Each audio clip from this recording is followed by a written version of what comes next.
the last of the three spirits. The phantom slowly, gravely, silently approached. When it came near him, Scrooge bent down upon his knee, for in the air through which this spirit moved, it seemed to scatter gloom and mystery.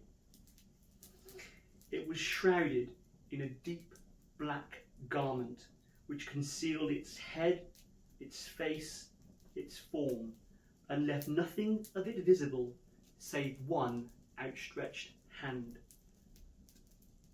He knew no more, for the spirit neither spoke nor moved. I am in the presence of the ghost of Christmas yet to come, ghost of the future. I fear you more than any spectre I have seen. But as I know your purpose is to do me good, and as I hope to live to be another man from what I was, I am prepared to bear you company, and do it with a thankful heart. Will you not speak to me? It gave him no reply. The hand was pointed straight before them. Lead on, lead on. The night is waning fast, and it is precious time to me, I know. Lead on, spirit. They scarcely seemed to enter the city, for the city rather seemed to spring up about them. But they were there in the heart of it, on the exchange amongst the merchants. The spirit stopped beside one little knot of businessmen, observing that the hand was pointed to them. Scrooge advanced to listen to their talk. No, said a great fat man with a monstrous chin. I don't know much about it either way. I only know he's dead. When did he die? Inquired another. Last night, I believe. Why? What was the matter with him? I thought he'd never die. God knows, said the first with a yawn. What has he done with his money? Asked a red-faced gentleman. I haven't heard, said the man with the large chin. Company, perhaps? He hasn't left it to me, that's all I know. Bye-bye. Scrooge was at first inclined to be surprised that the spirit should attach importance to conversation apparently so trivial. But feeling assured that it must have some hidden purpose, he set himself to consider what it was likely to be.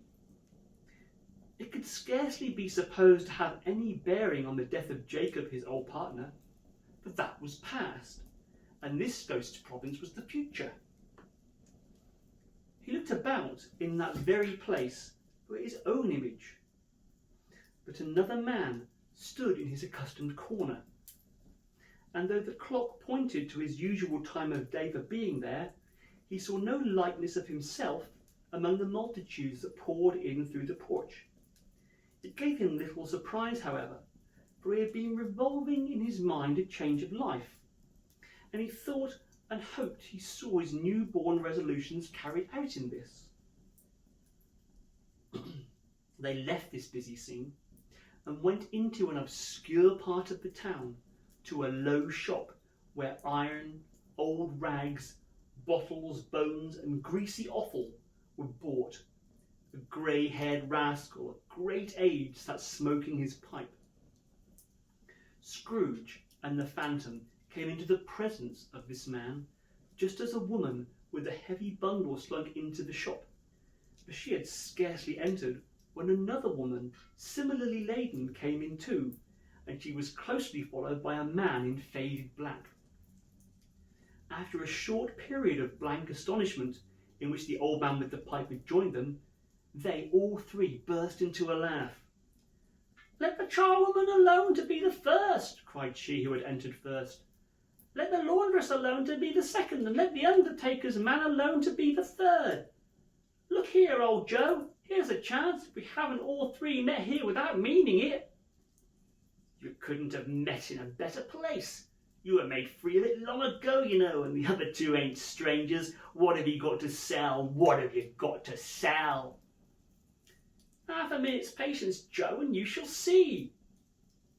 What odds, then? "What odds, Mrs. Dilber?" said the woman.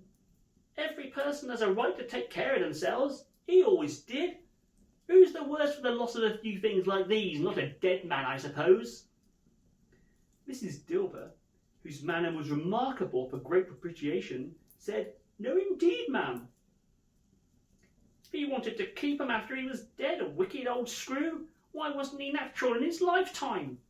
If he had been, he'd have had somebody to look after him when he was struck with death, instead of lying, gasping out his last there alone by himself. It's the truest word that was ever spoke. It's a judgment on him. I wish it was a little heavier judgment, and it should have been, you may depend upon it. If I could have laid my hands on anything else. Open that bundle, old Joe, and let me know the value of it. Speak out plain. I'm not afraid to breathe the first, nor afraid for them to see it."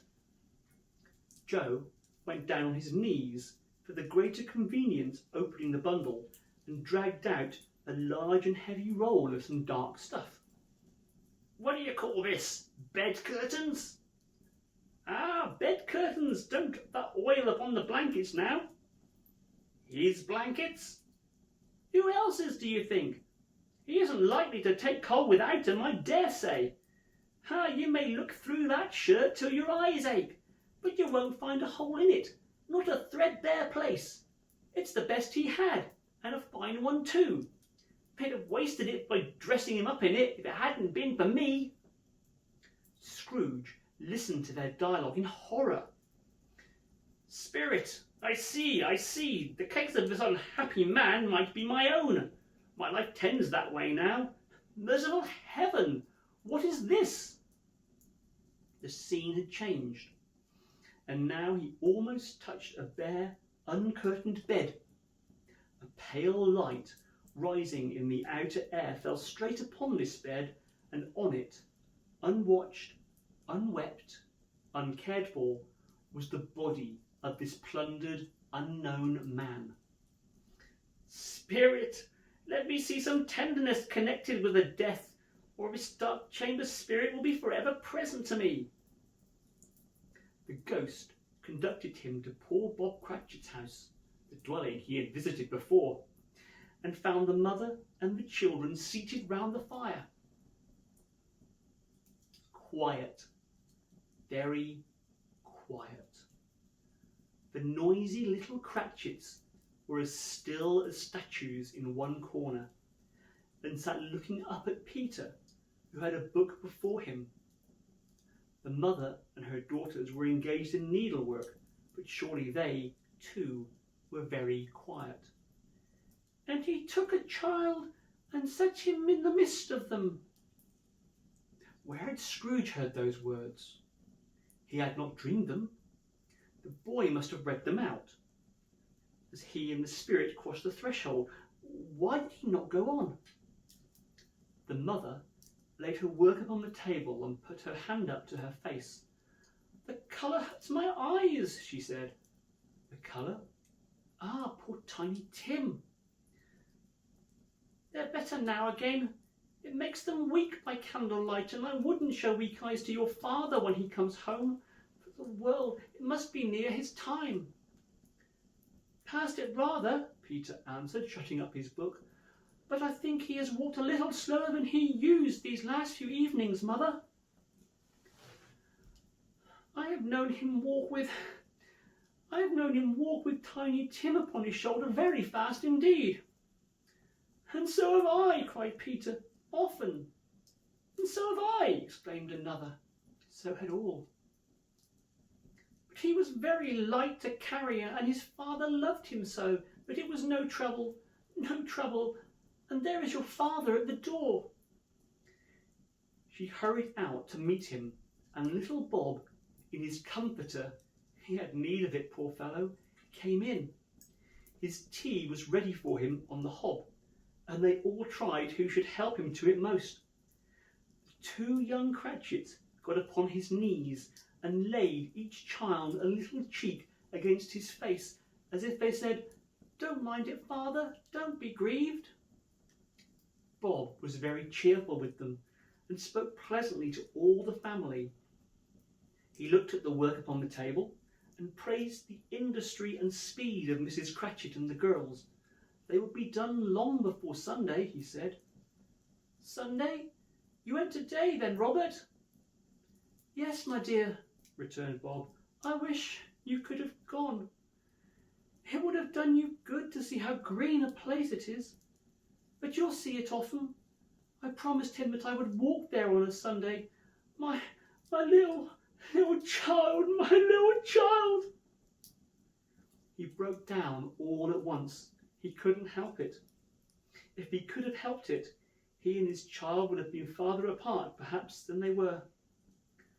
Spectre, said Scrooge, something informs me that our parting moment is at hand. I know it, but I know not how. Tell me, what man that was with the covered face, whom we saw lying dead?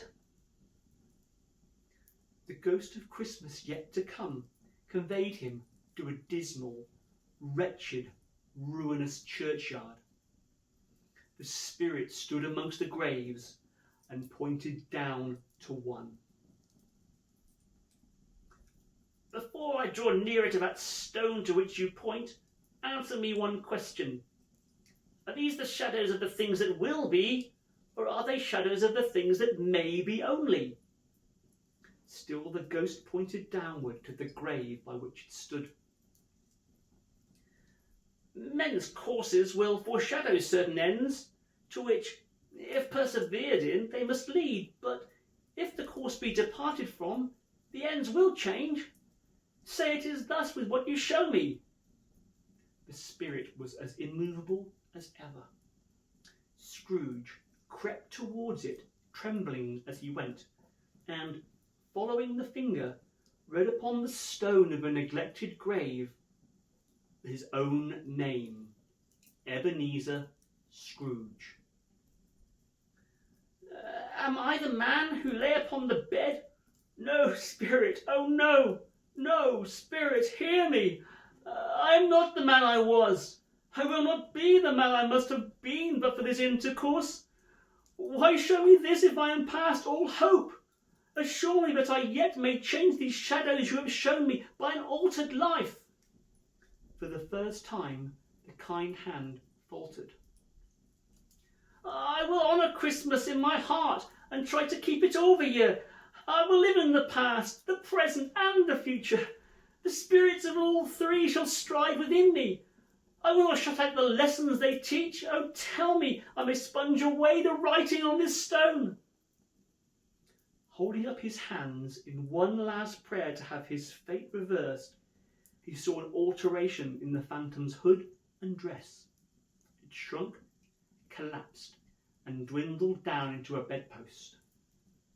Yes, and the bedpost was his own. The bed was his own. The room was his own.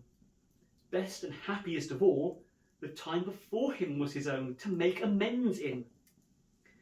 He was checked in his transports by the churches ringing out the lustiest peals he had ever heard. Running to the window, he opened it and put out his head. No fog, no mist, no night. Clear, bright, stirring, golden day. What's today? Cried Scrooge, calling downward to a boy in Sunday clothes who perhaps had loitered in to look about him. Eh? What's today, my fine fellow? Today? Why, it's Christmas Day. It's Christmas Day. I haven't missed it. Hello, my fine fellow. Hello. Do you know the poulterers in the next street but one at the corner? I should hope I did. An intelligent boy, a remarkable boy. Do you know whether they've sold the prize turkey that was hanging up there? Not the little prize turkey, the big one. What, the one as big as me? What a delightful boy. It's a pleasure to talk to him. Yes, my buck. It's hanging there now. Is it? Go and buy it. What? Exclaimed the boy. No, I'm in earnest. Go and buy it and tell them to bring it here, that I may give them the direction where to take it. Come back with the man and I'll give you a shilling. Come back with him in less than 5 minutes and I'll give you half a crown. The The boy was off like a shot. "I'll send it to Bob Cratchit. Ha! He shan't know who sends it. It's twice the size of Tiny Tim.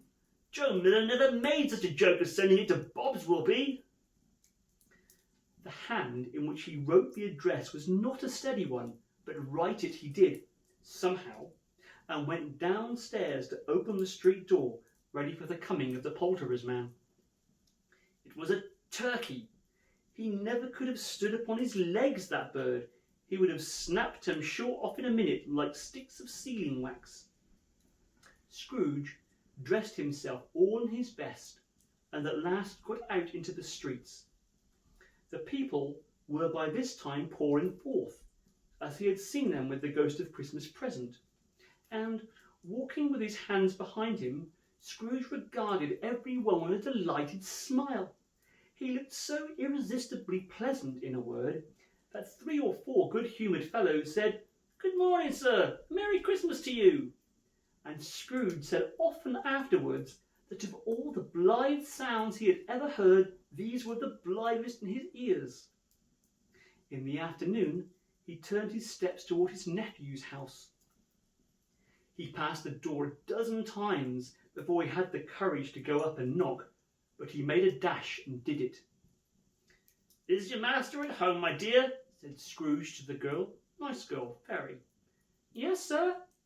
"Where is he, my love?" "He's in the dining room, sir, with his mistress." "He knows me," said Scrooge, with his hand already on the dining room lock. "I'll go in there, my dear." "Fred!" "Why, bless my soul," cried Fred. "Who's that?" "It is I, your Uncle Scrooge. I have come to dinner. Will you let me in, Fred?" Let him in? It's a mercy he didn't shake his arm off. He was at home in 5 minutes. Nothing could be heartier. His niece looked just the same. So did Topper when he came. So did the plump sister when she came. So did everyone when they came. Wonderful party, wonderful games, wonderful unanimity, wonderful happiness. But he was early at the office next morning. Oh, he was early there. If he could only be there first and catch Bob Cratchit coming late, that was the thing he had set his heart upon. And he did it. The clock struck 9. No Bob. 1/4 past. No Bob. Bob was full 18 minutes and a half behind his time. Scrooge sat with his door wide open that he might see him come into the tank. Bob's hat was off before he opened the door, his comforter too. He was on his stool in a jiffy, driving away with his pen as if he were trying to overtake 9 o'clock. "Hello," growled Scrooge in his accustomed voice, as near as he could feign it. "What do you mean by coming here at this time of day?" "I'm very sorry, sir. I'm behind my time." "You are?" "Yes, I think you are. Step this way, if you please." "It's only once a year, sir. It should not be repeated. I was making rather merry yesterday, sir." "Now, I'll tell you what, my friend. I am not going to stand this sort of thing any longer. And therefore," Scrooge continued, leaping from his stool and giving Bob such a dig in the waistcoat that he staggered back into the tank again, "and therefore I'm about to raise your salary." Bob trembled and got a little nearer to the ruler. "A Merry Christmas, Bob," said Scrooge with an earnestness that could not be mistaken, as he clapped him on the back. "A merrier Christmas, Bob, my good fellow, than I have given you for many a year. I'll raise your salary, and endeavour to assist your struggling family, and we will discuss your affairs this very afternoon over a Christmas bowl of smoking bishop, Bob. Make up the fires and buy a second coal scuttle before you dot another I, Bob Cratchit." Scrooge was better than his word. He did it all and infinitely more. And to Tiny Tim, who did not die, he was a second father. He became as good a friend, as good a master, and as good a man as the good old city knew, or any other good old city, town, or borough in the good old world. Some people laughed to see the alteration in him, But his own heart laughed, and that was quite enough for him. He had no further intercourse with spirits, but lived in that respect upon the total abstinence principle ever afterward, and it was always said of him that he knew how to keep Christmas well if any man alive possessed the knowledge. May that be truly said of us, and all of us. And so, as Tiny Tim observed, God bless us, every one. The end. Thank you.